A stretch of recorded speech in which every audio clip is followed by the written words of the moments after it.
요한계시록 14장 1절에서 5절까지 말씀 다 함께 한 목소리 있습니다. 또 내가 보니 보라, 어린 양이 시온산에 섰고 그와 함께 14만 4천이 서 있는데 그들의 이마에는 어린 양의 이름과 그 아버지의 이름을 쓴 것이 있더라.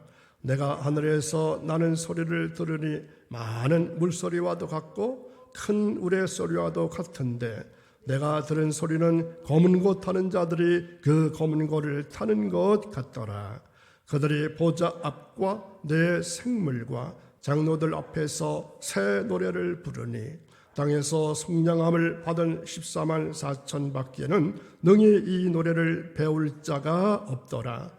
이 사람들은 여자와 더불어 더럽히지 아니하고 순결한 자라. 어린 양이 어디로 인도하든지 따라가는 자며 사람 가운데서 속량함을 받아 처음 익은 열매로 하나님과 어린 양에게 속한 자들이니 그 입에 거짓말이 없고 흠이 없는 자들이더라. 아멘. 오늘도 새벽을 깨우신 사랑하는 여러분, 하나님의 능력을 의지하시기 바랍니다. 하나님의 방법으로 이루어지는 모든 일에 하나님은 넉넉히 공급하시는 그런 분이십니다. 이러한 믿음이 여러분 모두에게 있게 되어지기를 간절히 축원합니다. 오늘 말씀의 제목은 자존심 회복 세 번째 시간입니다. 구약에서 하나님께서는 선택받은 이스라엘 백성들을 향해서 거룩한 삶을 살라 이렇게 말씀하셨습니다. 신약에서는 믿는 사람들을 그리스도인이라 이렇게 불렀습니다. 예수님을 닮아가는 삶을 살아가는 사람들을 의미합니다. 바울 서신에는 교회 다니는 사람들을 믿는 제자, 성도라 이렇게 불렀습니다. 거룩하게 구별된 무리, 이러한 의미입니다. 요한계시록에 나오는 14만 4천은 천국의 숫자로 그와 같은 의미가 있습니다. 요한계시록 기록한 사도 요한은 사도들 가운데서 가장 나이가 제일 어렸는데 100세 가까이 살았습니다. 죽음의 위기 상황도 맞이했었지만 잘 넘겼습니다. 하나님께서 요한을 그렇게 인도하신 것은 보고 들은 것을 기록하도록 하기 위함이었습니다. 박해를 당하고 있는 초기 기독교회가 이것을 보고 소망을 가지고 이기고 견뎌라, 이러한 의미일 것입니다. 여러분, 신천지는 사실 좋은 의미입니다. 신천신지로 새 하늘, 새 땅을 의미하는 아주 좋은 말입니다. 그런데 이만희를 교주로 하는 신천지 이단이 이 말을 사용함으로 해서 이 좋은 뜻의 말을 사용하기가 꺼리는 말로 되었습니다. 신천지에는 바로 14만 4천을 신천지 신자의 숫자가 그렇게 돼야 한다고 했다가 신도수가 불어나니까 추수꾼이 14만 4천이 되어야 한다고 말을 바꾸었습니다. 14만 4천은 문자 그대로의 수를 의미하는 단어가 아니라 상징적인 숫자입니다. 정통적인 교회 해석은 12지파, 구약의 12지파, 또 신약의 12사도, 그리고 천년왕국, 이 세 가지 숫자를 곱해서 14만 4천이 숫자가 되는 것입니다. 이 14만 4천은 구원받은 사람들 전부를 의미하는 상징적인 숫자라는 것을 꼭 기억해 두시기 바랍니다. 지난 시간에 자존감이 높은 사람이 되어야 한다고 말씀드렸습니다. 그렇다면 땅 위에 사는 우리가 지녀야 할 성품은 무엇일까요? 14만 4천 명에 들어가 있는 우리들은 어떤 사람들입니까? 첫째는 소속이 다르다고 했습니다. 당시에는 노예들을 관리하면서 누구에게 속해 있는지 잘 보이기 위해서 이마에다가 인을 쳤다고 했습니다. 스펄전은 영적인 사람의 눈에는 하나님의 인이 보인다고 했습니다. 여러분들 보이시나요? 예수님은 이렇게 말씀하십니다. 마태복음 10장 32절 33절을 보겠습니다.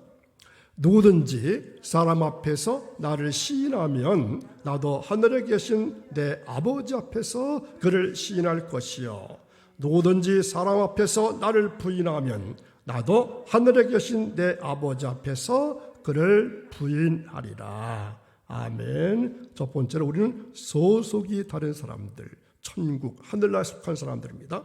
두 번째, 이 사람들은 행동 기준이 다릅니다. 삶이 다르고 가치가 다르고 행동 기준이 달랐습니다. 4절 전반에 보면은 이 사람들은 여자와 더불어 더럽히지 아니하고 순결한 자라 이렇게 말씀하고 있죠. 자, 보디발 장군의 아내가 요셉을 유혹했습니다. 노예와 더불어 그렇게 하는 것은 당시 애굽의 문화였습니다. 요셉은 그러한 상황에서도 그 유혹을 뿌리친 겁니다. 14만 4천은 그렇게 음녀의 문화에 속하지 않고 더불어 더럽히지 아니하고 순결한 사람들을 말하는 것입니다. 그들은 예수님께서 어디로 인도하든지 그대로 예수님을 따라가는 사람들입니다. 4절 중반에 보면은 어린 양이 어디로 인도하든지 따라가는 자며 이렇게 말씀하죠. 그들은 입에 흠이 없는 자들이었습니다. 5절 그 입에 거짓말이 없고 흠이 없는 자들이더라. 그래서 우리는 입을 잘 훈련해야 합니다. 거짓말하는 입으로 천국 갈 수 없습니다. 이 땅에서 천국 연습을 하지 않으면 천국에 보내주어도 못 간다고 장로교 창시자 칼빈은 말했습니다.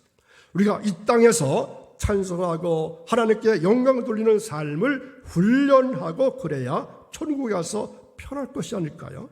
대장 되시는 예수님을 따라가면서 복음에 순종하는 우리의 삶이 될 수 있기를 간절히 바랍니다. 세 번째, 이들은 삶이 달랐습니다. 5절 읽었죠? 그 입에 거짓말이 없고 흠이 없는 자들. 여기서 오해를 하면 안 됩니다. 나는 14만 4천 명에 못 들어가겠구나. 왜냐하면 내가 거짓말을 안 하고 살 수도 없고 흠이 없이 살 수도 없다. 그래서 나는 도저히 안 되겠다. 여러분 이렇게 생각하시나요? 혹시 이렇게 진리에 대해서 불가능성을 인식하면 안 됩니다. 성경은 모든 면에서 우리 앞에 절망으로 다가오지 않습니다. 한 가지도 성경 앞에 반응할 수 없습니다. 의인은 없다. 모든 사람은 죄인이다. 그리고 죄의 삭은 사망이다. 그러므로 모든 사람은 죗값을 다 죽어야 한다. 이것이 성경적 선언입니다. 자, 그 말씀 앞에 아무것도 반응할 수 없습니다. 또 거짓말이 없고 흠이 없는 자들이야 14만 4천에 들어갈 수 있습니다. 그래서 문자적으로 볼 때는 나는 도무지 안 되겠다 이렇게 생각할 수도 있습니다. 그러나 이 말은 하늘나라에 가 있는 자들에게 해당될 때는 완전 무결한 주님의 신부들입니다. 그러나 땅 위에 있는 우리들에게는 이 진리가 달리 적용됩니다.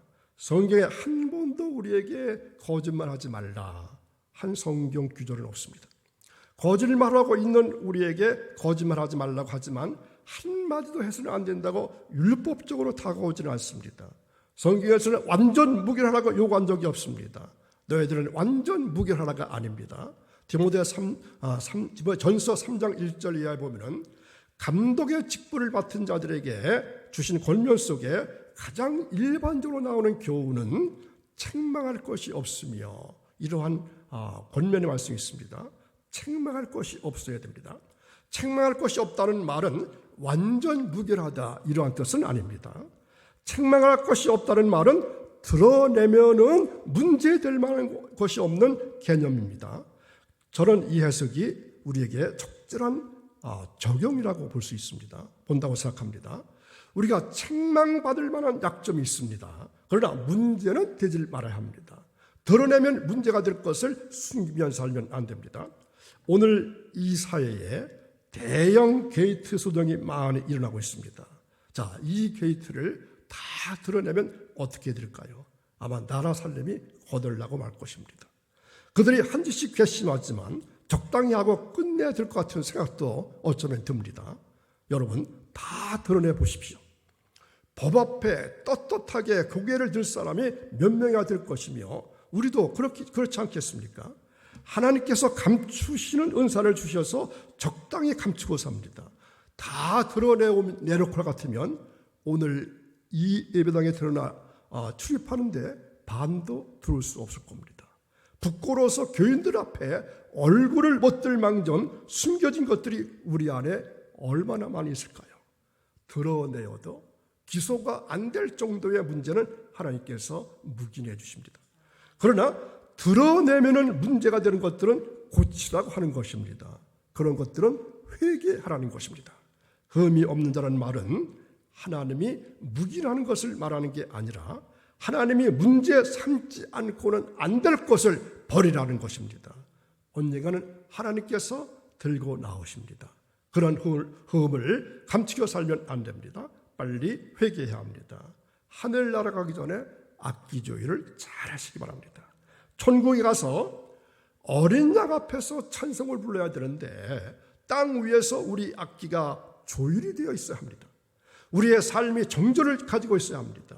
우리의 삶이 흠이 없어야 됩니다. 드러내도 흠이 없도록 우리의 삶이 달라야 합니다. 예배를 마치고 예배당을 나서면 세상 사람들은 우리의 어디를 본다고 그랬습니까? 이마를 본다고 그랬습니다. 어린 양의 이름을 보는 것입니다. 하나님의 백성답다는 것을 세상 사람들이 불러주기를 그들도 원하는 것입니다. 믿지 않는 사람들이 우리를 평가할 때 무려 80% 이상이 교회 다니는 사람들을 믿지 못한다고 말한다고 합니다. 아마 요즘은 더 늘어났을지 모르겠습니다.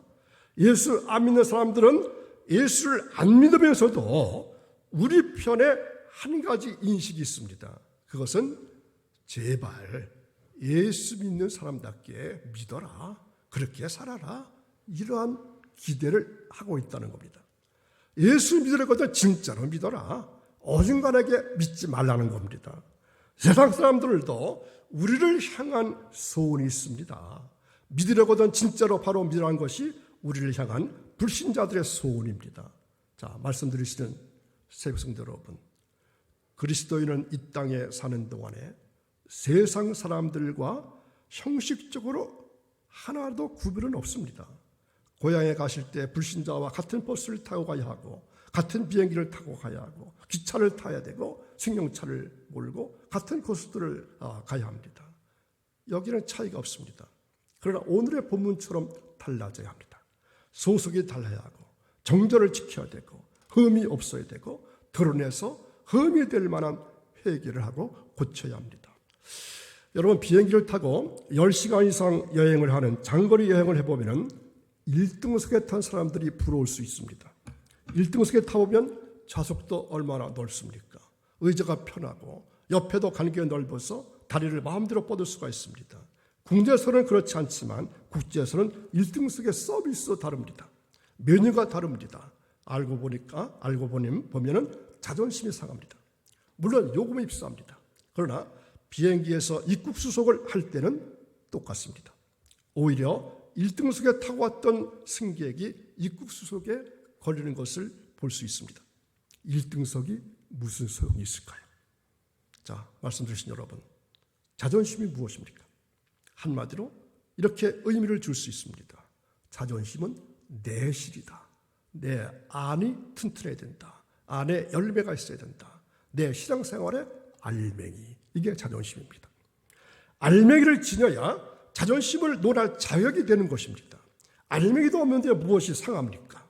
그릇 안에 물건이 있어야 깨어지고 그 물건이 손상됩니다. 간장에 담기는 독이라야 그 독이 깨지면 간장이 흘러나옵니다. 빈 독은 깨져도 손해 볼 것이 없고 독만 깨지는 것입니다. 자존심을 논하는 사람들은 내실을 가지고 살아야 합니다. 알맹이가 있어야 자존심의 가치도 정비례하는 줄로 믿습니다. 내 삶에 알맹이가 없이 허술하면은 자존심도 기진맥진하는 자존심이 되고 맙니다. 별 볼 일 없는 자존심이 되고 맙니다. 우리의 자존심이 가치가 있어야 됩니다. 자존심이 건강해야 합니다. 자존심이 알맹이가 있어야 합니다. 자, 14만 4천 명을 보십시오. 그들은 꽉 찬 알맹이가 있는 신령한 자존심을 가진 하늘나라 백성이었습니다. 그들의 존재가 하나님 앞에 나온 우리들의 자존심이 되어야 하지 않겠습니까? 소속과 행동과 삶이 다른 그리스도인의 자존심 안에서 하나님의 은혜와 복을 마음껏 누리시기를 간절히 소원합니다. 기도하겠습니다. 천지 만물을 다스리시는 하나님 아버지, 여름은 더욱더 기뻐하고 하나님의 영광은 높아만 갑니다. 오늘도 저희들에게 은혜를 베풀어 주셔서 건강한 몸과 마음 가지고 이 아름다운 계절을 마음껏 누리게 하시니 감사합니다. 주의 집에 거하는 자들이 복이 있다 말씀하신 대로 저희들이 새벽에 주님의 집을 떠나지 아니하고 경배와 찬송을 드리게 하시니 감사합니다. 저희들의 성전에서 하나님께 경배하며 평안과 기쁨과 안식을 얻게 하시니 또한 감사드립니다. 자비와 사랑이 많으신 하나님, 예수님의 십자가 보혈로 저희들의 모든 죄를 정결하게 씻어주시고 하나님의 자녀로 삼아주신 은혜에 감사를 드립니다. 아비가 아들을 사랑함과 같이 신랑이 신부를 기뻐함과 같이 하나님께서는 매일 매순간 저희들을 사랑하고 또한 아끼시고 주셨을 것을 믿습니다. 내 신앙생활의 알맹이 자존심이 회복이 되어서 주님 자녀답게 살아가는 오늘 한 달이 이어지기를 원하며 예수님의 이름으로 감사하며 기도하옵나이다. 아멘.